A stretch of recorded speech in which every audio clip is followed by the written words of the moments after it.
ont des petits cartons. Ils ont des petits cartons. Des petits cartons. Et ils viennent dans les quartiers où il y a des manifestations. Et ils déposent le carton soit à côté d'une poubelle, soit sur un tas d'ordures, ou soit sous un arbre. Et eux-mêmes, ils s'éloignent du carton. Ils ne vont pas trop loin, ils sont à côté pour surveiller le carton. Parfois ils sont 2, parfois ils sont 3. Ils déposent par terre des cartons. Et dans ces cartons-là, il y a des caméras d'une résolution incroyable. Et ces caméras sont liées à un système qui se trouve dans une maison à Agoué. C'est cette maison-là que je vais vous décrire tout à l'heure. S'il vous plaît, tapotez le live, ils sont en train de le signaler. Donc, ils viennent déposer les cartons, par exemple, tout ce qui s'est passé dans Ebé là-bas, à Dakpam et tout ça, les Akoré Sowa, tout ça. Ils ont miné là-bas avec des petits cartons qui leur permettent d'avoir des images. Je reste convaincu que ces cartons sont... Les caméras qui sont dans ces cartons sont équipées de systèmes de reconnaissance faciale. Donc, instantanément, ce sont des caméras connectées. Instantanément, les caméras envoient des images dans cette maison-là, où ils ont des écrans géants. Et depuis cette maison-là, ils suivent tout ce qui se passe sur le terrain. Ils arrivent à reconnaître le visage de certains qu'ils vont après enlever la nuit. Écoutez-moi très bien. Je répète.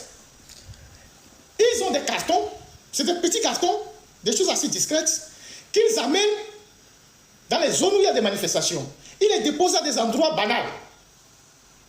Il y a un endroit sous un arbre, à côté d'une poubelle, et ils s'éloignent du carton. Ils sont peut-être à 30 mètres, 50 mètres du carton, et le carton filme tout ce qui se passe dans la zone. C'est des caméras qui sont dans les cartons, qui sont d'une résolution très forte. Et instantanément, les caméras qui sont connectées au système qu'ils ont, les caméras envoient des images, et il y a un groupe là-bas qui suit directement les images en direct. Et ça leur permet de recevoir des ordres pour arrêter X, arrêter ça, arrêter ça, arrêter ça, arrêter ça.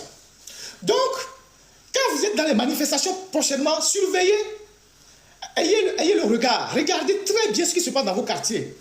Si vous voyez des gens qui sont suspects, des gens qui viennent déposer quelque chose que vous ne savez pas, soit vous prenez la chose, ou soit vous leur demandez c'est quoi ils ont déposé. Soyez extrêmement vigilants. Maintenant, comment on appelle ça? Le quartier général où on reçoit les images depuis le terrain, et je pense que c'est le même quartier général qui reçoit les images de drone. Ce quartier général se trouve à Agoué, à côté de la pharmacie, d'une pharmacie qui est pas très loin de l'échangeur. Quand tu viens de Toblekopé, tu tournes et tu veux aller vers Agoué dans le marché, tu laisses le côté Kanfi, il y a un hôtel dans la zone. Je vais vous projeter les plans. Je vais vous projeter le plan de leur quartier général parce que j'ai un ami qui a été kidnappé et détenu dans cette maison. Vous vous rappelez que dans un de mes lives, j'avais dit qu'ils ont des lieux de détention secrets à Lomé, les villas, des maisons où personne ne peut imaginer qu'ils font des choses là-bas. Donc, quand vous venez d'Atakpamé, donc vous arrivez aux échangeurs, vous tournez, vous laissez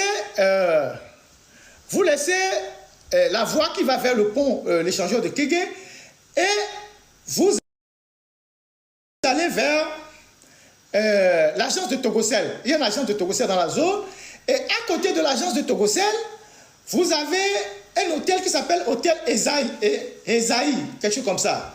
Je vais vous montrer l'image de l'hôtel. Vous avez un hôtel qui s'appelle l'Hôtel Esaïe, et je ne sais pas comment le prononcer, je pense que c'est dans une langue locale au Togo. Vous allez voir l'hôtel. Un de mes amis a été détenu. Donc, c'est dans cette maison-là qu'ils ont tout le dispositif. Ils ont des appareils ultra sophistiqués dans cette maison. C'est de là qu'ils ont... c'est de là que partent les petits cartons là avec les caméras. C'est de là que partent certains drones. Et ils ont plein d'agents de renseignement que gère l'unité qui est dans cette maison-là. Ils font aussi des enlèvements. Ramenez l'image de l'hôtel. Et donc, la maison s'appelle la maison Orange. Et donc, dans cette maison Orange, qui n'est pas loin de l'hôtel, est logé, disons, pratiquement un service de renseignement. Un service de renseignement dont je ne saurais dire exactement le nom de l'unité, mais ils sont là-bas et ce service de renseignement est dirigé par un certain commandant appelé le commandant Awizoba. Ce commandant Awizoba est un élément de la garde présidentielle. Il a intégré l'armée en 2005 en tant que simple soldat avant d'évoluer, avant d'aller à l'école des officiers et FOFAT. Et donc, il a été intégré à la garde présidentielle. Et c'est lui qui est à la tête de cette unité-là. Et c'est quelqu'un qu'on a choisi pour sa fidélité parce qu'il est du même village que le président et tout, et tout, et tout. Et il reçoit ses instructions directement de la présidence. Et donc, sous ce Awi Zoba, il y a un autre capitaine qui s'appelle capitaine Ouala, qui est un jeune de 31 ans, qui a fait le collège Chaminat et qui a fait l'université de Kara, qui était aussi dans l'armée. Et donc, tous ces gens-là, ils sont des lieutenants, des agents et tout ça, et ils utilisent aussi les civils. Et donc, ces gens-là, ils sont coiffés par le lieutenant-colonel ou le colonel Tchamien. Le colonel Tchamien, c'est lui qui dirigeait le GILAT. Je ne sais pas s'il est encore le responsable du GILAT. Le GILAT, c'est le groupe d'intervention léger antiterroriste. Voilà, groupe d'intervention léger antiterroriste. C'est eux qui sont à l'aéroport côté Foire Togo 2000. C'est eux qui ont la porte ouverte vers le côté de la Foire Togo 2000 à la fin de la clôture de l'aéroport. Ils sont différents de la base chasse. Donc, le colonel Tchamien, c'est eux qui sont intervenus dans la maison d'Agbeome. C'est eux qui ont massacré en 2017. En 2017, quand il y a eu la révolution avec le PNP, c'est eux qui ont massacré à Lomé. C'est un tueur, un assassin invertébré, je ne sais même pas comment dire, un assassin impénitent. Au point, il tue tellement au point que sa femme même l'a quitté avec les enfants. C'est-à-dire, quand tu es tellement assassin que ta femme en a marre de tes tueries, ta femme part te laisser avec les enfants. Sa femme est en Suède avec les enfants. La femme l'a quitté. Donc, c'est un sanguinaire de première catégorie. Il était un homme de main de Pacha Gnassingbé que Fort a retourné. Donc, c'est eux qui ont balancé Pacha Gnassingbé. Et c'est à travers ça qu'il a eu la promotion. Et il fait partie aussi des gens qui ont travaillé à saboter le général Katanga. Parce qu'il était un homme de main de Katanga. Un traître un jour, un traître toujours. Donc, lui, c'est un traître pour toujours. Donc, il a trahi Pacha. Hein? Et on sait que c'est les Félix Katanga qui ont attaqué sur Pacha. Donc il est devenu un homme de main de Félix Katanga. Et quand on devait arrêter Félix Katanga, c'est lui qui a aidé à démanteler partout. On suppose que Félix Katanga a caché des armes. Donc il s'appelle Tchamien. Il est d'une cruauté sans limite.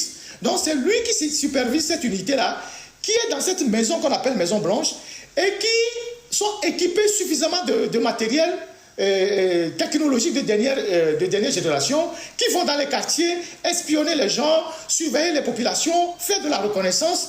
Ils ont plein d'individus qu'ils envoient pour vendre dans les marchés. À Merogne, à Bloni, Sato, c'est comme ça qu'ils infiltrent la société pour savoir qui prépare quoi, qui fait quoi. Voilà. Ils ont plein d'individus qui vendent les friperies, qui se glissent dans la population, dans les marchés pour vendre des friperies. Leur objectif, c'est d'infiltrer la population, de collecter les informations. Ils en ont avec les émigrants, ils en ont avec les chauffeurs. Ils ont certains qui jouent les fous dans la circulation. Et maintenant, ils ont plein d'étudiants qui sont sur le campus, qu'on rémunère à 100 000 francs par mois pour infiltrer le campus et renseigner de tout ce qui se prépare sur le campus. C'est l'unité là qui gère ça. Il y a d'autres unités, mais c'est eux qui coordonnent ça. Donc, ils donnent de l'argent aux étudiants, certains étudiants qui sont leurs agents de renseignement, qui renseignent sur le campus, qui suivent les agités, les gens. Donc, ils ont miné une partie de la société. Et donc, c'est ces jeunes-là, officiers, qui dirigent ça. Je donne leur nom pour l'histoire. Parce qu'on enlève des gens disparaissent. C'est sur le renseignement de ces gens-là que le jeune qui faisait le live la dernière fois sur TikTok a été attaqué. Vous voyez le jeune qui a été arrêté en plein live là. Comment il s'appelle? Il y a un jeune qui a un compte qu'on appelle le compte Avis. Voilà. C'est cette unité-là qui a attaqué le domicile du jeune en plein live pour arrêter le jeune, son frère et un autre dans la maison dont on ne sait pas où ils sont détenus jusqu'à ce jour. Donc, je donne les noms de ces gens-là. Tu t'appelles Awi Zoba, officier de la garde présidentielle, commandant. Tu participes à tuer les Togolais, à torturer les Togolais, à enlever les gens. Demain, l'histoire te demandera des comptes. Tu t'appelles capitaine Ouala, tu as à peine 31 ans. Tu te livres à cette basse besogne parce qu'on vous donne de l'argent. Demain, quand Fort ne sera pas là, l'histoire te posera des questions. C'est pour ça que nous donnons ces noms-là pour l'histoire. Donc, voilà les patrons de cette maison-là qui s'appelle la maison Orange et qui gèrent cette unité-là, qui infiltre, qui déploie les caméras dans les quartiers, dans des petits cartons et qui balance les